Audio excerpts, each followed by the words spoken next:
कि देश का वैसा प्रधानमंत्री मिला जो अपने आप को कहता था कि मैं गुजरात के स्टेशनों पे चाय बेचने वाला हूँ। ये मैं नहीं कह रहा हूँ, देश का प्रधानमंत्री नरेंद्र मोदी कहते थे। और ऐसा प्रधानमंत्री मिलने के बाद आज गरीब का बेटा दूध के बिना तड़प तड़प कर रो रहा है। और इस देश में मोदी जी राशन दे रहे हैं। अरे राशन अपने घर से दे रहे हैं। मोदी जी के बाप का कितना राशन पे आप लोग जिंदा हैं? जी नहीं, ये देश के गरीबों को ये भिखमंगा बना रहे हैं। जो रोजगार मिल गया, 2 करोड़ रोजगार मिल गया, मिल गया। हर एक के खाते में 15-15 लाख आ गया। जिस बेटियों को बलात्कार हो रहा है उन बलात्कारियों को सीधे सीधे गोली मारने का आदेश गृह मंत्रालय से जारी करवाए।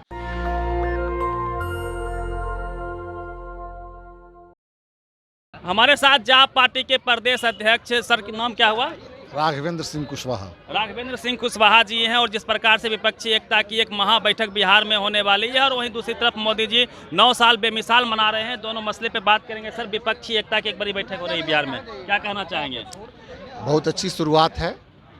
जिस तरह से देश में एक अराजक सरकार चल रही है जो जन विरोधी है, महिला विरोधी है, युवा विरोधी है, छात्र विरोधी है, किसान विरोधी है, ये इस तरह से देश की जनता के हक के खिलाफ में काम करने वाली ये सरकार है। इस सरकार को हटाने के लिए, अपदस्थ करने के लिए नीतीश कुमार जी ने जो राष्ट्रीय स्तर पर विपक्षी पार्टियों का जो एक सूत्र में बांधने का जो काम किया है, यह स्वागत योग्य है। इसमें बिहार से आप लोग को भी इनवाइट मिला है? हम लोग इस उम्मीद में है कि 23 तारीख के बैठक में हर छोटी बड़ी पार्टियों को शामिल किया जाना चाहिए, ताकि एक एक वोट जो भारतीय जनता पार्टी के खिलाफ में है वो गोलबंद हो सके।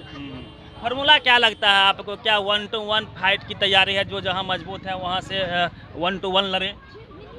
फॉर्मूला तो उस रोज हमारे शीर्षस्थ नेता बैठेंगे तो वो लोग तय करेंगे, लेकिन तैयारी इसी तरह की रहेगी कि हम लोग अपने साथ हर मजबूत साथियों को बढ़ाएं। गोलबंद किया जाए। तो क्या लगता है सर, मोदी जी पूरे देश में प्रचार कर रहे हैं 9 साल बेमिसाल, तो आपके हिसाब में 9 साल को आप कितना रेटिंग दीजिएगा? एकदम 9 साल में तो हिंदुस्तान बहुत पीछे चला गया। ये 9 साल में हिंदुस्तान 90 साल पीछे चला गया। इस देश के लोगों ने खून पसीना एक करके जिन राष्ट्रीय संस्थाओं का निर्माण किया था, उन तमाम राष्ट्रीय संस्थाओं को भारतीय जनता पार्टी की सरकार ने बेच दिया, निजी हाथों में सौंप दिया। यहाँ सारे सरकारी संस्थान अब बंद होने की कगार पर है। ऐसी स्थिति में यह इस देश की जनता क्या करेगी? सर, देश चांद पे पहुंच रहा है। मोदी जी, अडानी अंबानी का संपत्ति कई गुना बढ़ रहा है, आप कह रहे हैं विकास नहीं हो रहा है। तो अडानी अंबानी का संपत्ति तो बढ़ ही रहा है। इस देश में 2 गुजराती देश को बेच रहा है और 2 गुजराती इस देश को खरीद रहा है। 4 गुजराती मिलकर इस देश में खरीद बिक्री कर रहा है। ये देश चल नहीं रहा है, ये देश में कारोबार चल रहा है खरीदने बेचने का। 2 गुजराती अखबार के माने तो वर्ल्ड में, पूरी दुनिया में देश का मान मोदी जी ने बढ़ाया है। चाइना, पाकिस्तान थर थर कांपता है। यदि टीवी अखबार आप देखते होंगे तो यही चलता है। अखबार में, टीवी में ये गोदी मीडिया है, मोदी समर्थित मीडिया के माध्यम से तो यही जानकारी परोसी जा रही है। जनता के दिमागों में, उनके आंखों के सामने में, आंखों में धूल झोंका जा रहा है और लोगों को यही लग रहा है। लेकिन देखिए, हमारे सीमा पर चाइना हमेशा आंख दिखाता है। इधर छोटा पाकिस्तान जो अपने हाथ में कटोरा लिए हुए भूख से तड़प रहा है, वह देश भी कभी कभी इस तरह की बात करता है, जो कि ये शर्मनाक स्थिति है इंडिया के लिए। तो हमारे अगल बगल के सारे पड़ोसी मुल्क हमसे खुश नहीं है। ये एक अच्छी बात नहीं है इस देश की सुरक्षा के लिए भी, इस देश की शांति के लिए। मुझे ये बताइए कि हिंदू राष्ट्र मोदी जी प्रयास कर रहे हैं, तो आप लोग को क्या तकलीफ हो रही है? मंदिर बनवा दिया उन्होंने, फिर भी कहते सुबह मोदी, उठते मोदी, बैठते मोदी, मोदी मोदी करते रहते हैं आप लोग। अच्छा करे तब मोदी, खराब करे तब मोदी। देखिए, सवाल यह नहीं है कि इस देश में देश का प्रधानमंत्री कितने मंदिर बनाए। सवाल यह है कि इस देश का कोई भी भूखा इंसान नहीं सो, इसके लिए व्यवस्था इस देश के प्रधानमंत्री को करना चाहिए। लेकिन बड़ा शर्म है आती है यह कहते हुए कि देश का वैसा प्रधानमंत्री मिला जो अपने आप को कहता था कि मैं गुजरात के स्टेशनों पे चाय बेचने वाला हूँ। ये मैं नहीं कह रहा हूँ, देश का प्रधानमंत्री नरेंद्र मोदी कहते थे।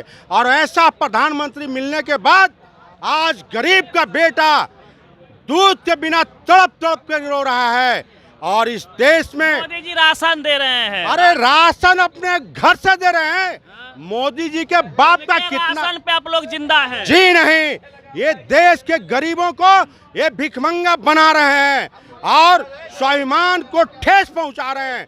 जन अधिकार पार्टी ये मांग करती है कि आप जो राशन का धंधा चला रखे हैं, जो दुकान खोल रखे हैं, इसको आप बंद करें और गरीब के बेटे को हाँ। मोदी जी गरीब हैं, फकीर हैं, राष्ट्र के निर्माण में सब कुछ उन्होंने त्याग कर दिया, तो फिर आप लोग को कष्ट, आप लोग पॉलिटिक्स करते हैं हर बात पे। अरे भैया मैं पॉलिटिक्स नहीं कर रहा हूँ, ये दुनिया देख रही है कि मोदी जो है इस देश को बेच दिए।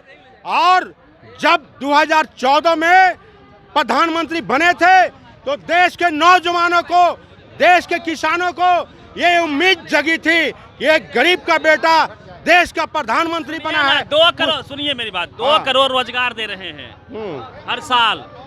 रोजगार मिल गया, 2 करोड़ रोजगार मिल गया। हाँ। मिल गया, हर एक के खाते में 15-15 लाख आ गया। मैं पूछना चाहता हूँ आपसे पत्रकार महोदय, आपके चैनल के माध्यम से, ये देश का सपनों का सौदागर है जिसका नाम भाई नरेंद्र मोदी है। और आप लोग को 5 केजी राशन दे रहे हैं, आप लोग को जो है सबका घर मकान पक्का का हो गया। अब क्या चाहिए आप लोगों को? अरे भैया बंद करें इस देश का प्रधानमंत्री पक्का कच्चा मकान देना। इस देश के गरीब के बाल बच्चों को शिक्षा का इंतजाम करें। जिस बेटियों को बलात्कार हो रहा है उन बलात्कारियों को सीधे सीधे गोली मारने का आदेश गृह मंत्रालय से जारी करवाए। अभी आज जन अधिकार पार्टी जो सड़कों पर उतरा है, अभी ट्रेन हादसा हुआ है। अब मोदी जी खुद वहां गए, अश्विनी वैष्णव जी गए, तेजी से काम करवा रहे हैं। ठीक है, ट्रेन हादसा हुआ, आपको पता है 3000 लोगों की मौत हुई, लेकिन मीडिया के माध्यम से 300 से भी कम आंकड़ा दिखाया गया। वो कहते हैं कि सेफ्टी के नाम पर माने पूरा खर्च किया जा रहा है। सेफ्टी के नाम पर जो पार्लियामेंट से जो फंड अलॉट होता है उसमें से 1 रुपया नहीं खर्च किया गया है। और ट्रेन हादसा हुआ तो जो भारत सरकार के रेल मंत्री हैं और जरा सा भी शर्म होती तो वो नैतिकता के आधार पर इस्तीफा दे दिए होते। आज पत्रकार महोदय ये नहीं कहते कि अश्विनी जी वो रेल मंत्री हैं। पत्रकार से क्यों नाराज हैं? भैया पत्रकार से हम नहीं नाराज हैं, पत्रकार तो देश का चौथा स्तंभ है, पत्रकार से नाराज नहीं है। लेकिन हम नाराज हैं गोदी मीडिया से, जो सिर्फ जो है मोदी की बात चलाते हैं, मोदी का बयान छापते हैं।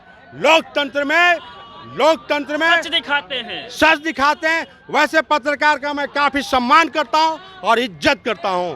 ये लोग जाप पार्टी के कार्यकर्ता थे और जिस प्रकार से उन्होंने अपनी बात को रखा है, काफ़ी गुस्से में है, मोदी सरकार के कार्यों के खिलाफ हैं। और जिस प्रकार से बृजभूषण सिंह को बचाया जा रहा है उसको लेके भी आक्रोशित है। पूरी बातचीत कैसी लगे अपनी प्रतिक्रिया जरूर दीजिएगा। रवि मेहता, नेशनल दस्तक, पटना। नेशनल दस्तक की आपसे गुजारिश है कि अगर इसको बचाना चाहते हैं तो नेशनल दस्तक को सब्सक्राइब करने के लिए रेड कलर के सब्सक्राइब बटन को दबाएं, फिर बेल आइकन की घंटी दबाएं। नेशनल दस्तक को बचाने के लिए बहुत जरूरी है कि हर खबर को शेयर करें, लाइक करें, कमेंट जरूर करें।